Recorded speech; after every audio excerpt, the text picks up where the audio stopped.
오늘 아침 묵상 말씀은 야고보서 1장 12절에서 27절까지 말씀인데요. 19절에서 27절까지만 읽도록 하겠습니다. 내 사랑하는 형제들아, 너희가 알지니 사람마다 듣기는 속히 하고 말하기는 더디하며 성내기도 더디하라.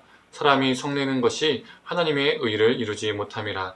그러므로 모든 더러운 것과 넘치는 악을 내버리고 너희 영혼을 능히 구할 바 마음에 심어진 말씀을 온유함으로 받으라. 너희는 말씀을 행하는 자가 되고 듣기만 하여 자신을 속이는 자가 되지 말라. 누구든지 말씀을 듣고 행하지 아니하면 그는 거울로 자기의 생긴 얼굴을 보는 사람과 같아서 제 자신을 보고 가서 그 모습이 어떠했는지 곧 잊어버리거니와 자유롭게 하는 온전한 율법을 들여다보고는 있는 자는 듣고 잊어버린 자가 아니요 실천하는 자이니 이 사람은 그 행하는 일에 복을 받으리라. 누구든지 스스로 경건하다 생각하며 자기의 혀를 재갈 물리지 아니하고 자기 마음을 속이면 이 사람의 경건은 헛것이라.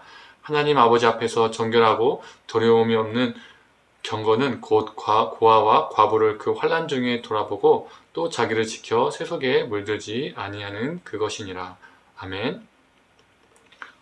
아침 묵상을 들으신 우리 모든 성도님들에게 하나님의 은혜가 있기를 간절히 소망합니다. 13절을 보면 하나님은 아무도 시험하지 아니하시는 분이시니 시험 받을 때 하나님께 시험 받는다라고 하지 말라라고 말하고 있습니다. 그런데 성경을 보면 하나님의 시험을 사람에게 하는 것을 종종 보게 됩니다. 대표적인 예가 무엇입니까? 창세기에서 하나님이 아브라함에게 자신의 아들 이삭을 바치라고 하죠. 누가 봐도 하나님이 아브라함을 시험하는 사건입니다. 그런데 왜 야고보는 시험 받을 때 하나님께 시험 받는다라고 말하지 말라, 하나님은 시험하는 분이 아니시다라고 말하고 있을까요? 시험이라고 번역된 이 헬라어 페이라조라는 단어는 시험하다라는 의미도 있지만 유혹하다라는 의미도 가지고 있습니다. 여기에서 유혹하다라고 보는 것이 문맥상 더 맞을 것입니다. 우리 하나님은 우리를 유혹하는 분이 아니시기 때문이죠. 14절도 시험이라는 단어 대신에 유혹이라는 단어를 바꿔서 한번 읽어보도록 하겠습니다.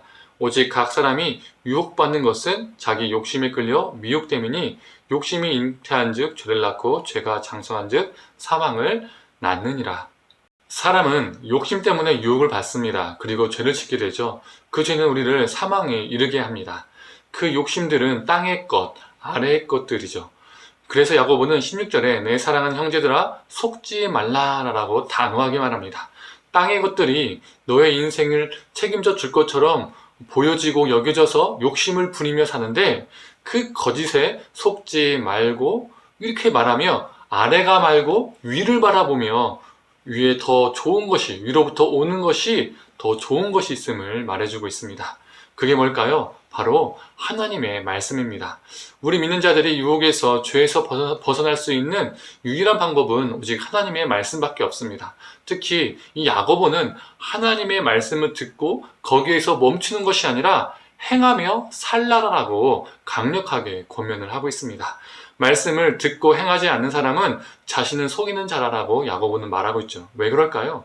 자신이 아멘으로 받아들인 말씀, 자신이 옳다라고 생각해서 아멘이라고 말한 그 확신한 그 내용을 실천하지 않고 살아가니까 다른 사람을 속이는 것이 아니라 자기 자신을 속이는 것인 거죠.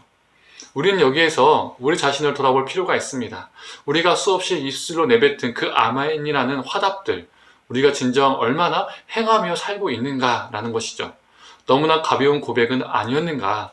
우리는 스스로 속이며 살고 있지는 않은가라고 돌아볼 필요가 있습니다.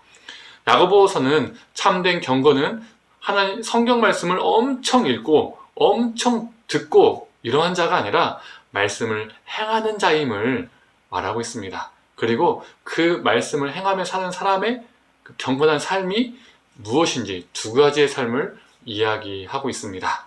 첫째는 입에 재갈을 물리는 자입니다.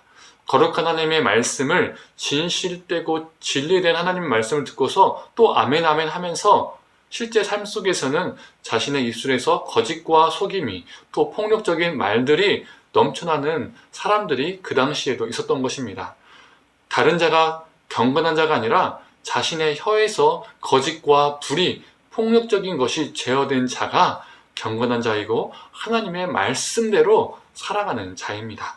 또한 경건한 자, 즉 하나님의 말씀대로 살아가는 자는 고아와 과부를 그 환난 중에서 돌보고 자기를 지켜 세속에 물들지 아니하는 사람입니다. 말씀을 사모하고 말씀대로 살아가는 사람은 이웃을 사랑하는 사람입니다. 그리고 이러한 자가 경건한 사람입니다. 사랑하는 성도님들, 우리는 수많은 설교를 들으면서 입술로는 아멘, 아멘 하지만 우리가 아멘으로 화답한 그 말씀들을 얼마나 삶 속에서 실천하며 살고 있는지 돌아보았으면 좋겠습니다. 수없이 성경을 읽고 말씀을 듣지만 그래서 우리의 입술의 고백은 넘쳐나지만 우리의 시선은 혹 땅의 것들에 꽂혀 있지 않은지 돌아보았으면 좋겠습니다. 그래서 말씀은 어느 누구보다 더 많이 읽고 더 듣고 해도 내 삶은 유혹에 끌려서 욕심대로 살고 있지 않은지도 돌아보았으면 좋겠습니다. 우리 스스로 늘 속이며 살고 있지 않은지 점검해 보았으면 좋겠습니다. 우리 스스로를 속이는 자 되지 않고 하나님의 말씀대로 행하는 자, 참된 경건의 사람이 되기를 간절히 소망합니다.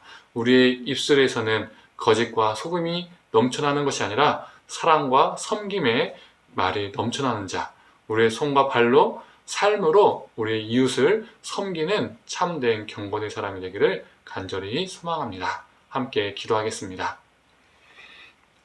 하나님, 수많은 말씀을 우리가 듣지만 또 그 말씀 속에서 은혜가 되면 우리가 아멘 아멘, 우리가 동의합니다라는 그 화답을, 확신의 화답을 하지만 하나님, 그 아멘으로만 우리가 입술의 고백으로만 그치고 삶으로 살아가지 못하고 있는지는 아닌지 우리가 우리 자신을 돌아보게 하여 주시옵소서. 우리 자신 스스로를 속이는 자 되지 않게 하여 주시고 하나님, 아래 것을 사모하는 것이 아니라 위로부터 오는 하나님의 말씀을 사모해서 말씀대로 실천하고 또 하나님 참된 경건의 사람 되어서 하나님 말씀에 사는 자, 세속에 물들지 않고 고아와 과부를, 이 땅의 연약한 자를 섬기는 자임을, 사랑을 전하는 자임을 우리가 또 기억합니다. 하나님 그 사랑으로 이웃을 섬기며 살아가는 존재가 되게 하여 주시옵소서. 또한 하나님, 우리의 입술 속에서 하나님의 말씀이, 선한 말씀이 선포되게 하시고 헛된 말, 거짓과 불의의 말들이 제어되어지는, 입에 재갈이 무너지는 귀한 역사가 우리 삶 속에 있게 하여 주옵소서. 감사드리며 사랑에 많으신 예수님의 이름으로 기도드립니다. 아멘.